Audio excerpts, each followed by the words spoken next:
ನಮಸ್ಕಾರ. ನಮ್ಮ ರಾಮಾಯಣ ಸತ್ಸಂಗದ 46ನೇ ದಿನಕ್ಕೆ ಸ್ವಾಗತ.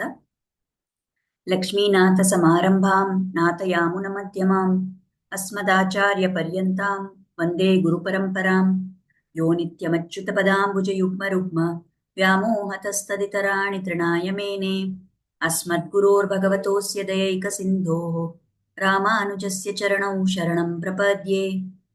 ಆಪದಾಮಪಹರ್ತಾರಂ ದಾತಾರಂ ಸರ್ವಸಂಪದಾಂ ಲೋಕಾಭಿರಾಮಂ ಶ್ರೀರಾಮಂ ಭೂಯೋ ಭೂಯೋ ನಮಾಮ್ಯಹಂ. ಯತ್ರ ಯತ್ರ ರಘುನಾಥಕೀರ್ತನಂ ತತ್ರ ತತ್ರ ಕೃತಮಸ್ತಕಾಂಜಲಿಂ ಬಾಷ್ಪವಾರಿ ಪರಿಪೂರ್ಣಲೋಚನಂ ಮಾರುತಿಂ ನಮತ ರಾಕ್ಷಸಾಂತಕಂ. ಕೂಜಂತಂ ರಾಮ ರಾಮೇತಿ ಮಧುರಂ ಮಧುರಾಕ್ಷರಂ ಆರುಹ್ಯ ಕವಿತಾ ಶಾಖಾಂ ವಂದೇ ವಾಲ್ಮೀಕಿ ಕೋಕಿಲಂ. ವೇದ ವೇದ್ಯೆ ಪರೇ ಪುಂಸಿ ಜಾತೆ ದಶರಥಾತ್ಮಜೆ ವೇದ ಪ್ರಾಚೇತ ಸಾದಾಸೀದ್ ಸಾಕ್ಷಾತ್ ರಾಮಾಯಣಾತ್ಮನ. ಪ್ರಭು ಶ್ರೀರಾಮಚಂದ್ರ ಹಾಗೂ ಆಚಾರ್ಯರ ಚರಣಗಳಲ್ಲಿ ವಂದಿಸ್ತಾ ಇವತ್ತಿನ ವಿಷಯ ನೋಡೋಣ. ನಾವು ನಿನ್ನೆ ಸತ್ಸಂಗದಲ್ಲಿ ನೋಡಿದ್ವಿ ಯಾವ ತರ ಹನುಮಂತ ರಾಮನಿಗೆ ಬಂದು ಸೀತೆಯ ಸುದ್ದಿ ಹೇಳ್ತಾನೆ. ಆಮೇಲೆ ರಾಮ ಹನುಮಂತನ ಆಲಿಂಗನ ಮಾಡ್ಕೋತಾರೆ. ಆಮೇಲೆ ಅವರು ಈಗ ಇದೇ ಕ್ಷಣದಲ್ಲಿ ಹೊರಡೋಣ ಅಂತ ತಕ್ಷಣ ಹೊರಟ್ಬಿಟ್ಟು ಸಮುದ್ರದ ತಟ್ಟದ ಹತ್ರ ಬಂದು ಅಲ್ಲಿ ನೆಕ್ಸ್ಟ್ ಏನ್ ಮಾಡ್ಬೇಕು ಅಂತ ಅಲ್ಲಿ ಅವ್ರು ಇದ್ದಾರೆ.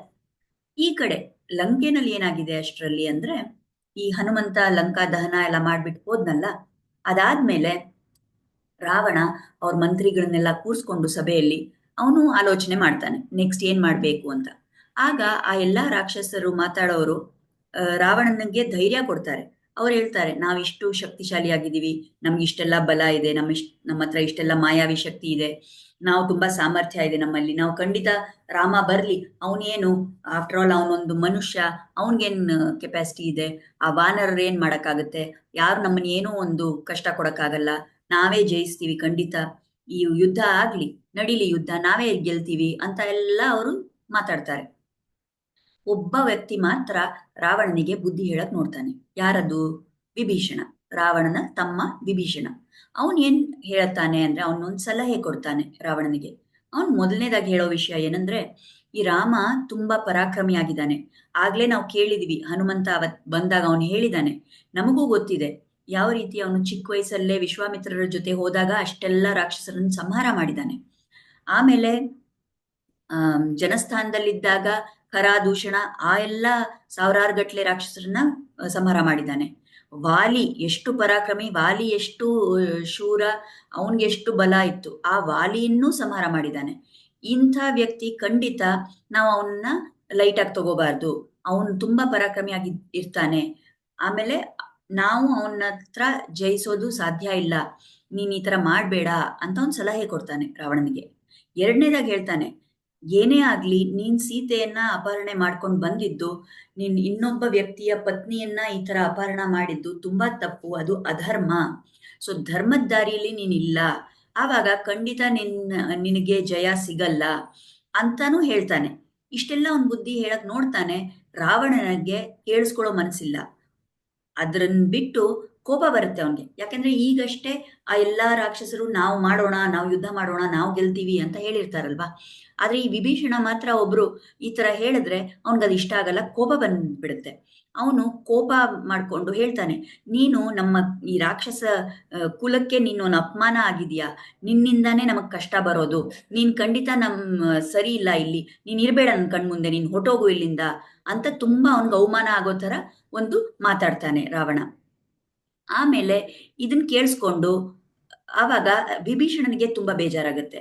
ನಾನೇನೋ ಒಂದು ಒಳ್ಳೆ ವಿಷಯ, ಒಂದು ಸಲಹೆ ಕೊಡಕ್ ನೋಡ್ದೆ, ಆದ್ರೆ ನಮ್ಮ ಅಣ್ಣ ಅದನ್ನ ತಗೊಳಕ್ ರೆಡಿ ಇಲ್ಲ ಅಂತ. ಆಗ ವಿಭೀಷಣ ಹೇಳ್ತಾರೆ, ಇತಿಯುಕ್ತ ಪುರುಷಂ ವಾಕ್ಯಂ ನ್ಯಾಯವಾದಿ ವಿಭೀಷಣ ಉತ್ಪಪಾತ ಗದಾಪಾಣಿ ಚತುರ್ಭಿಹಿ ಸಹ ರಾಕ್ಷಸೈಹಿ. ಆ ರಾವಣ ಹೇಳಿದ ಕಠೋರವಾದ ಮಾತುಗಳನ್ನು ಕೇಳ್ಕೊಂಡು ವಿಭೀಷಣ, ಅವನು ನ್ಯಾಯವಾದಿ ಅಂತ ಹೇಳ್ತಾರೆ ವಾಲ್ಮೀಕಿ, ಧರ್ಮಾತ್ಮ ಅವನು. ಅವನೇನ್ ಮಾಡ್ತಾನೆ, ಗದಾಪಾಣಿ ಆ ಗದೆನ ಕೈಯಲ್ಲಿ ಇಟ್ಕೊಂಡ್ಬಿಟ್ಟು ಅವನು ಹಾರ ಹೋಗ್ತಾನೆ ಆಕಾಶಕ್ಕೆ. ಅವನ್ ಜೊತೆ 4 ರಾಕ್ಷಸರು ಅವನ್ ಜೊತೆ ಇರ್ತಾರೆ. ಯಾರ 4 ರಾಕ್ಷಸರು?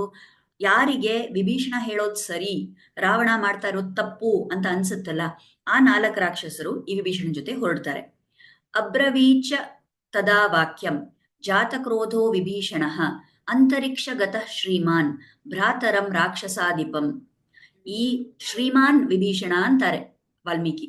ಈ ವಿಭೀಷಣ ಅವನಿಗೂ ಕೋಪ ಬರುತ್ತೆ. ಈಗ ರಾವಣ ಅವನನ್ನ ಏನೇನೋ ಬೈದಿದ್ದಾನೆ, ನೀನ್ ನಮ್ಗೆ ಅವಮಾನ ತರ್ತೀಯ, ನಿನ್ನಿಂದ ನಮ್ಗೆ ನಾಶ ಆಗುತ್ತೆ ಅಂತೆಲ್ಲ ಏನೋ ಹೇಳಿದಾನಲ್ಲ, ಅವನಿಗೂ ಭಯ, ಅವನಿಗೂ ಕೋಪ ಬರುತ್ತೆ.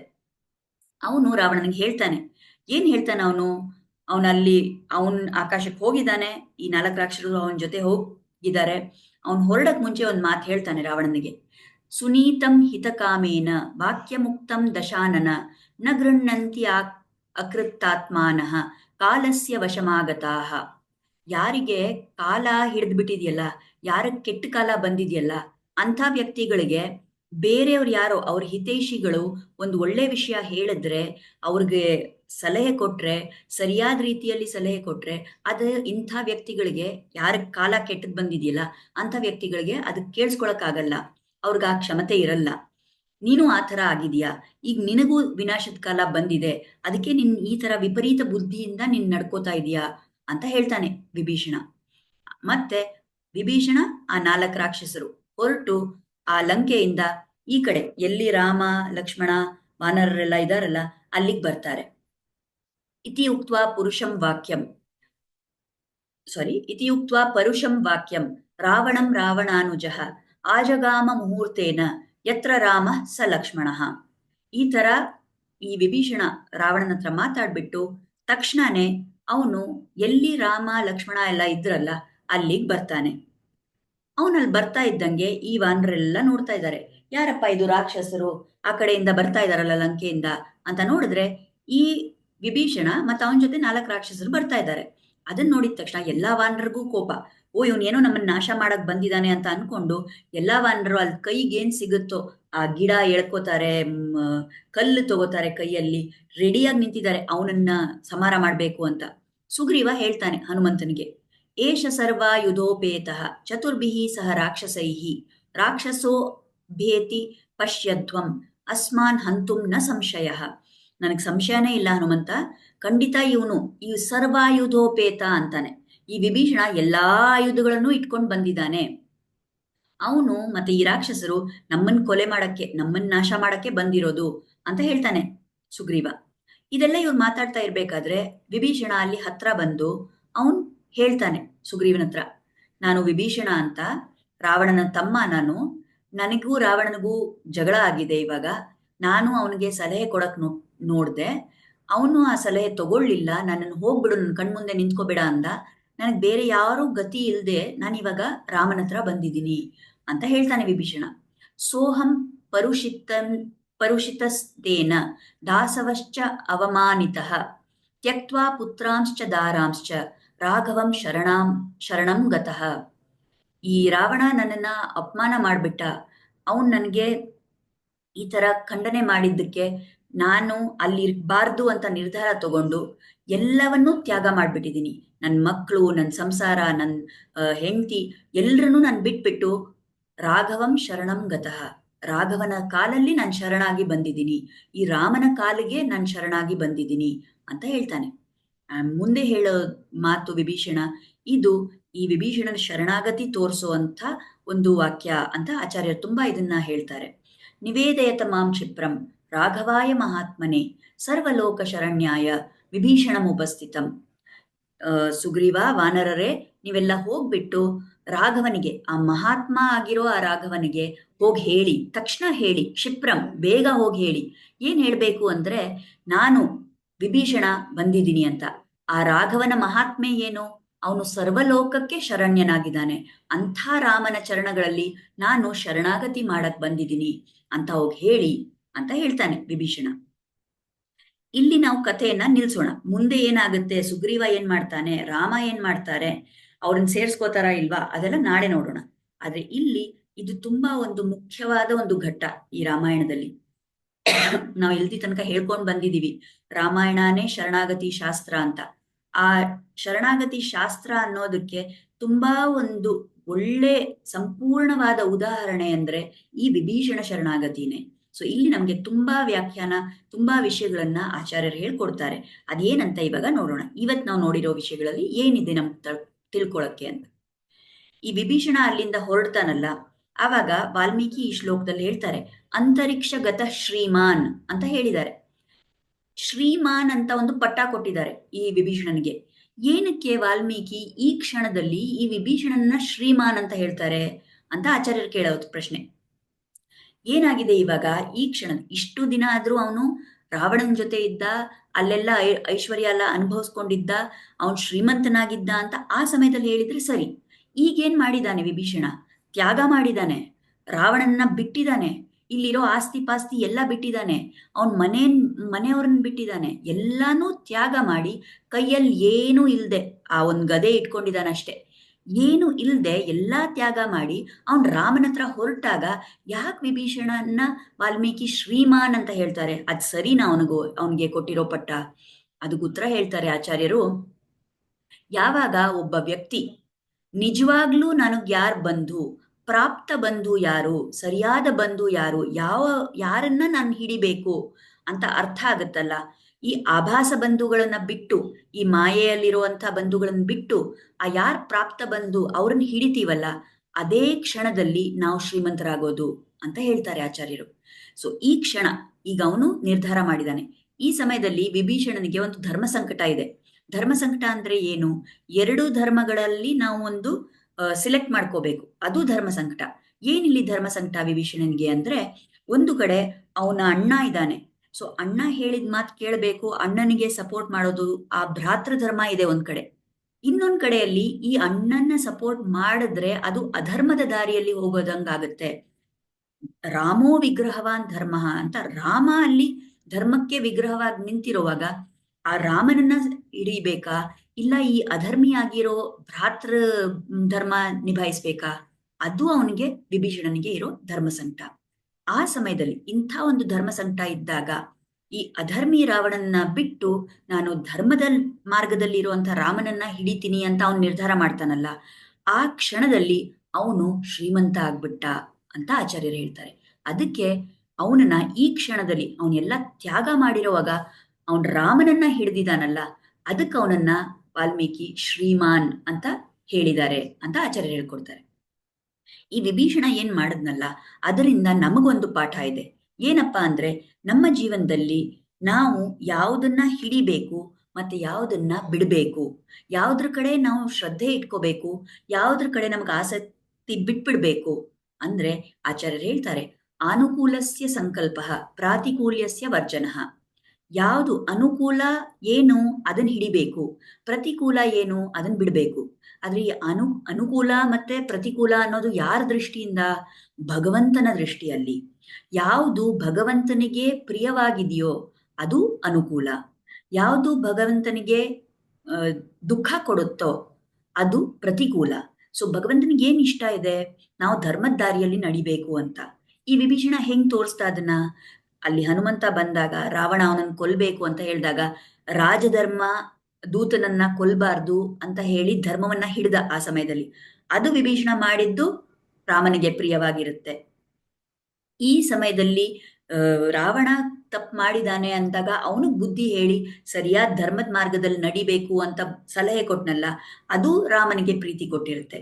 ಸೊ ವಿಭೀಷಣ ಏನ್ ಮಾಡಿದಾನೆ? ರಾಮನಿಗೆ ಯಾವುದರಿಂದ ಪ್ರೀತಿ ಆಗಿದೆಯೋ ಆ ತರ ನಡ್ಕೊಂಡಿದ್ದಾನೆ. ಅನುಕೂಲ್ಯಸ್ಯ ಸಂಕಲ್ಪ. ಏನ್ ಪ್ರತಿಕೂಲ ಇತ್ತು? ಈ ರಾವಣ ಮಾಡ್ತಾ ಇರೋದು ತಪ್ಪು, ರಾವಣನ ದುಷ್ಟ ಬುದ್ಧಿ ತಪ್ಪು, ಅದೆಲ್ಲ ರಾಮನಿಗೆ ದುಃಖ ಕೊಡುತ್ತೆ, ಅದು ಪ್ರತಿಕೂಲವಾದದ್ದು. ಅದನ್ನ ಬಿಟ್ಟು ಹಾಕಿದಾನೆ, ಅದನ್ನ ತ್ಯಾಗ ಮಾಡಿದಾನೆ. ಸೊ ಇಲ್ಲಿ ವಿಭೀಷಣ ಇದನ್ ಮಾಡಿದಾನೆ.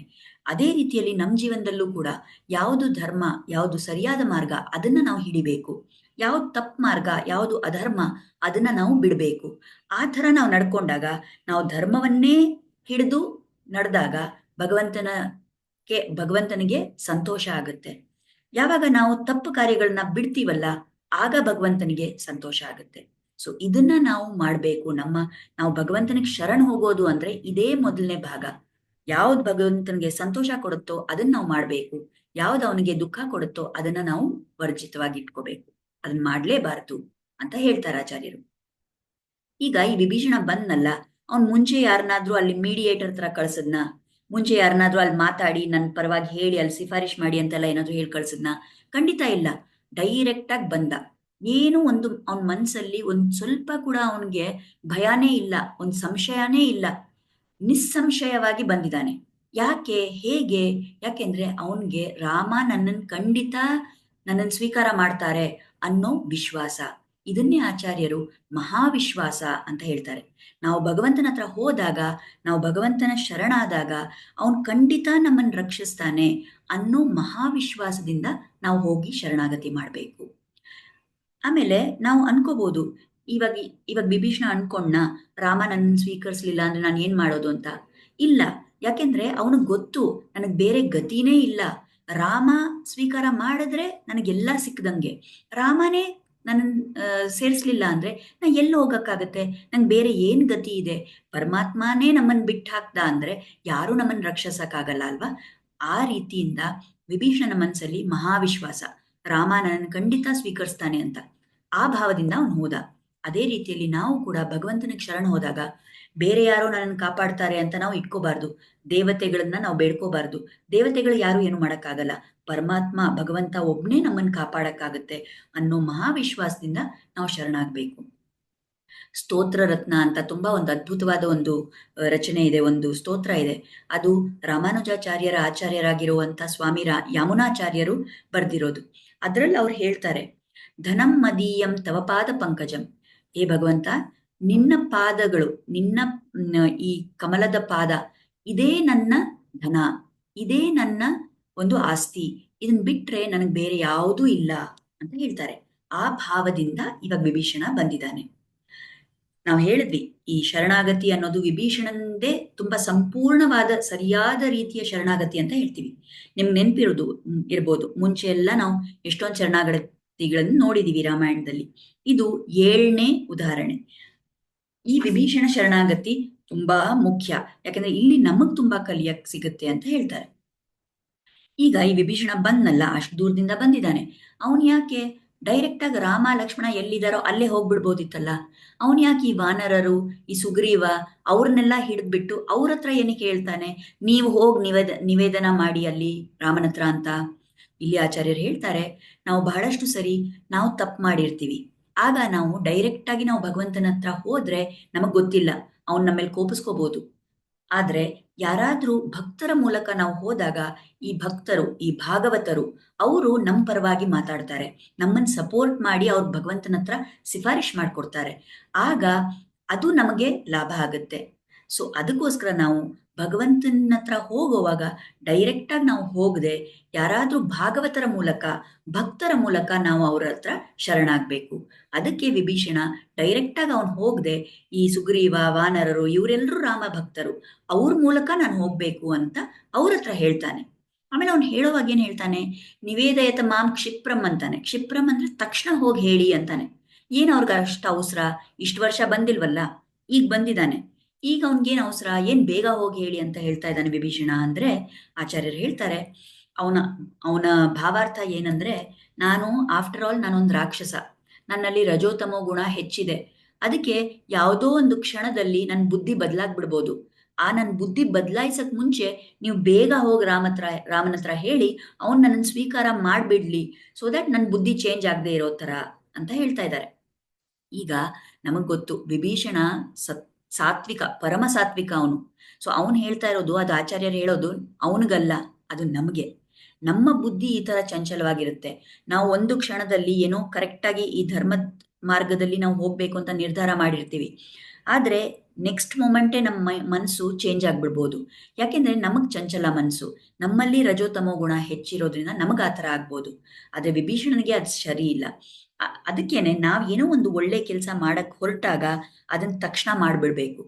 ಧರ್ಮದ ದಾರಿಯಲ್ಲಿ ನಾವು ನಡ್ಕೊಂಡು ಏನೋ ಒಂದು ಕಾರ್ಯ ಮಾಡ್ತೀವಿ ಅಂದ್ರೆ ಅದನ್ನ ಮೊದಲನೇದಾಗಿ ಫಸ್ಟ್ ಕಾಯ್ದೆ ಅದನ್ನ ಬೇಗ ಮಾಡ್ಬಿಡ್ಬೇಕು ಅಂತ ಹೇಳ್ತಾರೆ ಆಚಾರ್ಯರು. ಇಲ್ಲಿ ಅವನು ಹೇಳಿದಾಗ ವಿಭೀಷಣ ರಾಘವಾಯ ಮಹಾತ್ಮನೆ ಅಂತಾನೆ. ಸೊ ಈ ಎರಡು ಶಬ್ದಗಳಿದೆಯಲ್ಲ, ಅದರಲ್ಲಿ ಆ ಭಗವಂತನ ಗುಣಗಳು ಗೊತ್ತಾಗುತ್ತೆ. ಮಹಾತ್ಮನೆ ಅಂದ್ರೆ ಅವನು ಮಹಾತ್ಮ, ಅದರಲ್ಲಿ ಈ ಇಡೀ ಜಗತ್ತಿಗೆ ಅವನ್ ಸ್ವಾಮಿ ರಾಮ ಅಂತ ಗೊತ್ತಾಗುತ್ತೆ. ಸೊ ಪರತ್ವಂ, ಆ ಪರತ್ವ ಅನ್ನೋ ಕ್ವಾಲಿಟಿ ಇಲ್ಲಿ ನಮಗ್ ಗೊತ್ತಾಗುತ್ತೆ, ಆ ಗುಣ ತೋರಿಸ್ಕೊಳುತ್ತೆ. ರಾಘವಾಯ ಅಂತಾನೆ. ಈಗ ಪರತ್ವ ಅಂತ ಅವನಲ್ಲಿ ಸ್ವಾಮಿತ್ವ ಇದೆ ಅಂತ ಅವನ್ ಎಲ್ಲೋ ದೂರ ಇದ್ದಾನ? ಇಲ್ಲ, ಇಲ್ಲೇ ರಾಘವನ ರೂಪದಲ್ಲಿ, ರಾಮನ ರೂಪದಲ್ಲಿದ್ದಾನೆ. ಅವನು ನಮಗೆ ಆಕ್ಸೆಸಿಬಲ್ ಆಗಿದ್ದಾನೆ, ನಮಗ್ ಸಿಗೋ ತರ ಇದ್ದಾನೆ. ಅದು ಅವನ ಸೌಲಭ್ಯವನ್ನ ಹೇಳುತ್ತೆ. ಆಮೇಲೆ ಇನ್ನೊಂದು ವಿಷಯ ಆಚಾರ್ಯರಲ್ಲಿ ಹೇಳ್ತಾರೆ. ಈ ವಿಭೀಷಣ ಅಲ್ಲಿ ಲಂಕೆ ಬಿಟ್ನಲ್ಲ, ಆವಾಗ ವಾಲ್ಮೀಕಿ ಶ್ಲೋಕದಲ್ಲಿ ಗದಾಪಾಣಿ ಅಂತ ಇತ್ತು. ಗದಾಪಾಣಿ ಅಂದ್ರೆ ಕೈಯಲ್ಲಿ, ಪಾಣಿ ಅಂದ್ರೆ ಕೈ, ಅದರಲ್ಲಿ ಗದೆ ಹಿಡ್ಕೊಂಡಿದ್ದ ಅಂತ ಹೇಳ್ತಾರೆ. ಈ ಸುಗ್ರೀವ ಹೇಳ್ತಾನಲ್ಲ, ಇವಾಗ ನೋಡು ಇವ್ರು ಬಂದಿದ್ದಾನೆ ಅಂತ ಹನುಮಂತನ ಹತ್ರ ಹೇಳ್ತಾನಲ್ಲ, ಆಗ ಸುಗ್ರೀವ ಯಾವ ರೀತಿ ವರ್ಣನೆ ಮಾಡ್ತಾನೆ ವಿಭೀಷಣನಿಗೆ? ಸರ್ವಾಯುಧೋಪೇತ ಅಂತಾನೆ. ಅಂದ್ರೆ ಕೈಯಲ್ಲಿ ಎಲ್ಲಾ ಆಯುಧಗಳನ್ನು ಇಟ್ಕೊಂಡು ಬಂದಿದ್ದಾನೆ ಅಂತ ಹೇಳ್ತಾ ಇದ್ದಾನೆ. ಸೊ ಏನಿಲ್ಲಿ ಆಚಾರ್ಯರು ಹೇಳೋದು, ಅವನು ಅಲ್ಲಿ ಬಿಟ್ಟಾಗ ಗದಾಪಾಣಿ, ಬರೀ ಕೈಯಲ್ಲಿ ಒಂದು ಗದೆ ಅಂತ ಹೇಳಿದ್ರು ವಾಲ್ಮೀಕಿ. ಈಗ ಸುಗ್ರೀವ ಸರ್ವಾಯುಧೋಪೇತ, ಕೈಯಲ್ಲಿ ಎಲ್ಲಾ ಆಯುಧಗಳನ್ನು ಇಟ್ಕೊಂಡು ಬಂದಿದ್ದಾನೆ ಅಂತ ಹೇಳ್ತಾ ಇದ್ದಾನಲ್ಲ, ಅದ್ ಹೇಗ್ ಸಾಧ್ಯ? ಏನ್ ಅವ್ನ್ ಎಲ್ಲಾದ್ರೂ ಬರ್ತಾ ದಾರಿಯಲ್ಲಿ ಅವ್ನಿಗೆಲ್ಲೋ ಅಲ್ಲಿ ಒಂದು ಅಂಗಡಿ ಇತ್ತ ಅವ್ನ್ ಆಯುಧಗಳನ್ನ ತಗೊಂಡ್ ಬರಕ್ಕೆ? ಹಾಗಲ್ಲ. ಈ ವಿಭೀಷಣ ಯಾವ ರೀತಿ ಬಂದಿದ್ದಾನಂದ್ರೆ ಆಚಾರ್ಯರು ಹೇಳ್ತಾರೆ, ಅವನ್ ಗದೇನ್ ಹಿಡ್ಕೊಂಡಿರೋ ಶೈಲಿ ನೋಡಿ ಸುಗ್ರೀವನಿಗೆ ಅರ್ಥ ಆಯ್ತು, ಓ ಇವನ್ ಎಲ್ಲಾ ಆಯುಧಗಳನ್ನು ತಗೊಂಡ್ ಬಂದಿದ್ದಾನೆ ಅಂತ. ಅಂದ್ರೆ ಏನು, ಅವ್ನ್ ಗದೇನ್ ಹಿಡ್ಕೋಬೇಕಂದ್ರೆ ಸಾಮಾನ್ಯವಾಗಿ ಹೇಗೆ ಹಿಡ್ಕೋತಾರೆ? ಈ ತರ ಹೆಗಲ ಮೇಲೆ ಹಿಡ್ಕೋತಾರೆ, ಇಲ್ಲ ಕೆಳಗ್ ಹಿಂಗ್ ಹಿಡ್ಕೋತಾರೆ. ಆದ್ರೆ ಈ ವಿಭೀಷಣ ಹೇಗ್ ಹಿಡ್ಕೊಂಡ್ ಬಂದಿದ್ದಾನಂದ್ರೆ ಈ ತರ ಕೈಯನ್ನ ಅಂಜಲಿ ಮುದ್ರೆ ಮಾಡ್ಕೊಂಡಿದ್ದಾನೆ, ನಮಸ್ಕಾರ ಮುದ್ರೆ, ಮತ್ತೆ ಅದ್ರ ಮಧ್ಯ ಅವನ ಗದೆನ ಹಿಡ್ಕೊಂಡಿದ್ದಾನೆ. ಸೊ ಈ ತರ ಈ ಅಂಜಲಿ ಮುದ್ರೆ ನೋಡ್ಬಿಟ್ಟು ಸುಗ್ರೀವ ಸರ್ವಾಯುಧೋಪೇತ ಅಂತ ಹೇಳ್ತಾ ಇದ್ದಾನೆ ಅಂತ ಆಚಾರ್ಯರಲ್ಲಿ ಹೇಳ್ತಾರೆ. ಏನಪ್ಪಾ ಇದರ ಇಂಪಾರ್ಟೆನ್ಸು, ಮಹತ್ವ ಏನು ಅಂದ್ರೆ ಆಚಾರ್ಯರು ಹೇಳ್ತಾರೆ, ಭಗವಂತನಿಗೆ ಈ ಅಂಜಲಿ ಮುದ್ರೆ ನೋಡಿದ ತಕ್ಷಣ ಭಗವಂತ ಕರ್ಗೋಗ್ಬಿಡ್ತಾನೆ. ಅಂಜಲಿ ಪರಮ ಮುದ್ರಾ ಕ್ಷಿಪ್ರ ದೇವ ಪ್ರಸಾದಿನಿ. ಈ ದೇವರಿಗೆ, ಭಗವಂತನಿಗೆ ಸಂತೋಷ ಕೊಡ್ಬೇಕಂದ್ರೆ ಈ ಅಂಜಲಿನೇ ಪರಮ ಮುದ್ರೆ. ಈ ಒಂದು ಮುದ್ರೆ, ಈ ನಾನು ನಿನಗೆ ನಮಸ್ಕಾರ ಮಾಡ್ತಾ ಇದ್ದೀನಿ ಅಂತ ತೋರಿಸ್ಬಿಟ್ರೆ, ಜಲಯತಿ ಇತಿ ಅಂಜಲಿಹಿ, ಆ ಭಗವಂತನನ್ನೇ ಕರಗಿಸ್ಬಿಡುತ್ತೆ ಈ ಅಂಜಲಿ ಮುದ್ರೆ ಅಂತ ಆಚಾರ್ಯರು ಹೇಳ್ತಾರೆ. ಸೊ ಈಗ ಸುಗ್ರೀವ ನೋಡ್ತಾನೆ, ಈ ವಿಭೀಷಣನ್ ಕೈಯಲ್ಲಿ ಏನಿದೆ? ಗದೆ ಇದೆ. ಆದ್ರೆ ಆ ಗದೆನ ಹೇಗೆ ಹಿಡ್ಕೊಂಡಿದ್ದಾನೆ? ಆ ಅಂಜಲಿ ಮುದ್ರೆ ಮಾಡ್ಕೊಂಡು ಅಲ್ಲಿ ಮಧ್ಯ ಗದೆ ಇದೆ. ಅಂದ್ರೆ ಸುಗ್ರೀವ ಅನ್ಕೊಳ್ಳೋದು, ಇವನ್ಗೆ ಕರೆಕ್ಟ್ ಆಗಿ ಹೇಳ್ಕೊಟ್ಟಿದ್ದಾರೆ ಯಾರು, ಇವನ್ಗೆ ಹೆಂಗೋ ಗೊತ್ತಾಗಿದೆ ವಿಭೀಷಣನಿಗೆ, ಈ ರಾಮನನ್ನ ಕರ್ಗಿಸ್ಕೊಳಕ್ಕೆ, ಈ ರಾಮ ತನ್ನನ್ನ ಸೇರ್ಸ್ಕೋಬೇಕು ಅಂತ ಒಂದು ನಡ್ಸ್ಕೋಬೇಕು ಆ ಕಾರ್ಯ ಅಂದ್ರೆ ಈ ಅಂಜಲಿ ಮುದ್ರೆನೇ ಸಾಕು. ಅದೇ ಎಲ್ಲಾ ಆಯುಧಕ್ಕಿಂತ ಪರಮ ಆಯುಧ ಅದಿದು. ಆ ವಿಷಯ ಈ ವಿಭೀಷಣನಿಗೆ ಗೊತ್ತಾಗಿದೆ. ಅದಕ್ಕಂತ ಸುಗ್ರೀವ ಸರ್ವಾಯುಧೋಪೇತ ಅಂತ ಹೇಳ್ತಾ ಇದ್ದಾನೆ ಅಂತ ಹೇಳ್ತಾರೆ ಆಚಾರ್ಯರು. ಈಗ ನಿಮ್ಗೊಂದ್ ಕತೆ ಗೊತ್ತಿರ್ಬೋದು. ಈ ಮಹಾಭಾರತದಲ್ಲಿ ಆ ಕುರುಕ್ಷೇತ್ರ ಯುದ್ಧ ನಡೆಯುವಾಗ ಒಂದು ಸಮಯದಲ್ಲಿ ಈ ಅಶ್ವತ್ಥಾಮ, ಅವನ್ ಕೌರವರ ಕಡೆ ಇದ್ನಲ್ಲ, ಆ ಅಶ್ವತ್ಥಾಮ ಬಂದ್ಬಿಟ್ಟು ಈ ಪಾಂಡವ ಸೇನೆ ಮೇಲೆ ನಾರಾಯಣಾಸ್ತ್ರ ಅಂತ ಒಂದು ಅಸ್ತ್ರವನ್ನ ಬಿಡ್ತಾನೆ. ಆಗ ಆ ನಾರಾಯಣಾಸ್ತ್ರಕ್ಕೆ ಪ್ರತಿ ಅಸ್ತ್ರ ಯಾವುದೂ ಇಲ್ಲ. ತಕ್ಷಣ ಆ ಅಸ್ತ್ರ ಬರ್ತಾ ಇರೋದನ್ನ ನೋಡಿ ಕೃಷ್ಣ ಏನ್ ಹೇಳ್ತಾನೆ ಅರ್ಜುನನಿಗೆ, ಅರ್ಜುನ ಇದಕ್ಕೆ ಯಾವ ಪ್ರತಿ ಅಸ್ತ್ರನೂ ಇಲ್ಲ, ನೀನು ನಿನ್ ಗಾಂಡಿವ ಕೆಳಗ್ ಹಾಕು, ಅಂಜಲಿ ಮುದ್ರೆ ಮಾಡು ಅಂತ ಹೇಳ್ತಾರೆ. ನೀನ್ ನಮಸ್ಕಾರ ಮಾಡು, ಅದು ಒಂದೇ ಪ್ರತಿ ಅಸ್ತ್ರ ಈ ನಾರಾಯಣಾಸ್ತ್ರಕ್ಕೆ ಅಂತ ಎಲ್ಲಾ ಸೈನಿಕರುಗಳು ಹೇಳ್ತಾರೆ. ಎಲ್ಲಾ ಸೈನಿಕಗಳಿಗೂ ಕೃಷ್ಣ ಹೇಳ್ತಾನೆ, ಎಲ್ರೂ ಅಸ್ತ್ರ ಕೆಳಗ್ ಹಾಕಿ ಕೈ ಮುಗಿರಿ ಅಂತ ಹೇಳ್ತಾನೆ. ಎಲ್ರೂ ಅದೇ ಮಾಡ್ತಾರೆ. ಕೇವಲ ಈ ಭೀಮ ಮಾತ್ರ ಅದೇನ್ ಹಂಗ್ ಮಾಡ್ಬೇಕು, ನಾನು ಅದನ್ನ ಯುದ್ಧ ಮಾಡ್ತೀನಿ ಅಂತ ನಿಂತಿರ್ತಾನೆ ಗದೆ ಹಿಡ್ಕೊಂಡು. ಆ ನಾರಾಯಣಾಸ್ತ್ರ ಆವಾಗ ಭೀಮನ್ ಕಡೆನೆ ಬರುತ್ತೆ, ಬೇರೆ ಎಲ್ರನ್ನೂ ಬಿಟ್ಬಿಡುತ್ತೆ. ಆಗ ತಕ್ಷಣ ಕೃಷ್ಣ ಕೈ ಹಾಕ್ಬಿಟ್ಟು ಈ ಭೀಮನನ್ನ ಕೆಳಗೆ ಎಳೆದ್ಬಿಟ್ಟು, ಇಲ್ಲಿ ನಮಸ್ಕಾರ ಮಾಡು ಅಂತ ಹೇಳಿದ್ರೆ ಅರ್ಥ ಆಗಲ್ವಾ ಅಂತ ಬೈತಾನೆ. ಆಗ ಅವನು ಕೆಳಗ್ ಬಿದ್ದು ನಮಸ್ಕಾರ ಮಾಡಿದಾಗ ಆ ನಾರಾಯಣಾಸ್ತ್ರ ವಾಪಸ್ ಹೊರಟೋಗ್ಬಿಡುತ್ತೆ. ಆ ನಾರಾಯಣ ಅಸ್ತ್ರ ಯಾರ ಅಸ್ತ್ರ? ನಾರಾಯಣನ ಅಸ್ತ್ರ ಅದು. ಆ ಅಸ್ತ್ರ ಯಾವ ರೀತಿ ಅದಕ್ಕೆ ಪ್ರತಿ ಅಸ್ತ್ರ ಇಲ್ಲ, ಆದ್ರೆ ಅಂಜಲಿ ಮುದ್ರೆ ಮಾತ್ರ ಅದಕ್ಕೆ ಪ್ರತಿ ಅಸ್ತ್ರನೋ, ಆ ನಾರಾಯಣಾಸ್ತ್ರಕ್ಕೆ ಆ ಗುಣ ಇದೆ ಅಂದ್ರೆ ಆ ಅಸ್ತ್ರ ಯಾರ್ದು? ಆ ನಾರಾಯಣ, ಅವನಿಗೂ ಅದೇ ಒಂದು ಪ್ರತಿ ಅಸ್ತ್ರ. ನಾರಾಯಣನ ಸಂತೋಷ ನಾವು ಪಡಿಬೇಕು, ಅವನ ಕೃಪೆ ನಮ್ಮೇಲೆ ಆಗ್ಬೇಕಂದ್ರೆ ಈ ಅಂಜಲಿ ಮುದ್ರೆನೇ ಮುಖ್ಯವಾದದ್ದು. ನಾವು ನಮಸ್ಕಾರ ಅಂತ ಅವನ್ ಕಾಲಿಗೆ ಬಿದ್ದು ಅವನನ್ನ ಶರಣ್ ಹೋದಾಗ ಅವನ್ ಖಂಡಿತ ನಮ್ಮನ್ನ ರಕ್ಷಿಸ್ತಾನೆ ಅಂತ ಆಚಾರ್ಯರು ಹೇಳ್ತಾರೆ. ಸೊ ಇಷ್ಟೆಲ್ಲಾ ವಿಷಯಗಳು ನಮ್ಗೆ ಇವತ್ತು ತಿಳ್ಕೊಳಕ್ ಸಿಕ್ಕಿದೆ. ಈ ವಿಭೀಷಣ ಶರಣಾಗತಿಯಲ್ಲಿ ಏನೇನ್ ಅಂಶ ಇದೆ ಅಂತ ನಾವು ನೋಡಿದ್ವಿ. ನಾಳೆ ಇವಾಗ ರಾಮ ಯಾವ ಭಾವದಿಂದ ಅವನನ್ನು ಸ್ವೀಕಾರ ಮಾಡ್ತಾನೆ ಅನ್ನೋದು ನೋಡ್ತೀವಿ. ಇದು ತುಂಬಾ ಒಂದು ಮುಖ್ಯವಾದ ವಿಷಯ. ಈ ಶ್ರೀ ವೈಷ್ಣವ ಸಂಪ್ರದಾಯದಲ್ಲಿ ಹೇಳೋದು ಈ ತುಂಬಾ ಇಂಪಾರ್ಟೆಂಟ್ ಶರಣಾಗತಿ. ಇದ್ರ ಬಗ್ಗೆ ಇಷ್ಟೆಲ್ಲ ನಮಗೆ ತಿಳ್ಕೊಳ್ಳೋಕ್ಕೆ ಒಂದು ಅವಕಾಶ ಸಿಕ್ಕಿದೆ. ಇಷ್ಟೆಲ್ಲ ಆಚಾರ್ಯರ ವ್ಯಾಖ್ಯಾನಗಳಿದೆ. ಅದಕ್ಕೆ ನಾವು ಆಚಾರ್ಯ ಚರಣಗಳಲ್ಲಿ, ಭಗವಂತ ಶ್ರೀರಾಮನ ಚರಣಗಳಲ್ಲಿ ನಮ್ಮ ಕೃತಜ್ಞತೆಯನ್ನು ಸಲ್ಲಿಸೋಣ. ಮತ್ತು ಅವರ ಕೃಪಾ ಕಟಾಕ್ಷ ಸದಾ ನಮ್ಮ ಮೇಲಿರಲಿ. ಈ ವಿಭೀಷಣನ್ ತರಾನೇ ನಮಗೂ ಶರಣಾಗತಿ ಮಾಡುವಂಥ ಒಂದು ಮನಸ್ಸಿರಲಿ ಅಂತ ಬೇಡ್ಕೊಳ್ಳೋಣ. ಮಂಗಳಂ ಕೌಸಲೇಂದ್ರಾಯ ಮಹನೀಯ ಗುಣಾಬ್ಧಯೇ ಚಕ್ರವರ್ತಿ ತನೂಜಾಯ ಸಾರ್ವಭೌಮಾಯ ಮಂಗಳಂ. ವೇದ ವೇದಾಂತ ವೇದ್ಯಾಯ ಮೇಘಶ್ಯಾಮಲಮೂರ್ತಯೇ ಪುಂಸಾಂ ಮೋಹನ ರೂಪಾಯ ಪುಣ್ಯಶ್ಲೋಕಾಯ ಮಂಗಳಂ. ಪಿತೃಭಕ್ತಾಯ ಸತತಂ ಭ್ರಾತೃಭಿಃ ಸಹ ಸೀತಯಾ ನಂದಿತಾಖಿಲ ಲೋಕಾಯ ರಾಮಭದ್ರಾಯ ಮಂಗಳಂ. ಶ್ರೀಮತೆ ರಘುವೀರಾಯ ಸೇತೂಲಂಘಿತ ಸಿಂಧವೇ ಚಿತರಾಕ್ಷಸರಾಜಾಯ ರಣಧೀರಾಯ ಮಂಗಳಂ. ಮಂಗಳಾಶಾಸನಪರೈರ್ ಮದಾಚಾರ್ಯ ಪುರೋಗಮೈಃ ಸರ್ವೈಶ್ಚ ಪೂರ್ವೈರಾಚಾರ್ಯೈಃ ಸತ್ಕೃತಾಯಾಸ್ತು ಮಂಗಳಂ. ಧನ್ಯವಾದ. ನಾಳೆ ಮತ್ತೆ ಸಿಗೋಣ. ಮುಂದೆ ಏನಾಗುತ್ತೆ ಅಂತ ನೋಡೋಣ. ನಮಸ್ಕಾರ.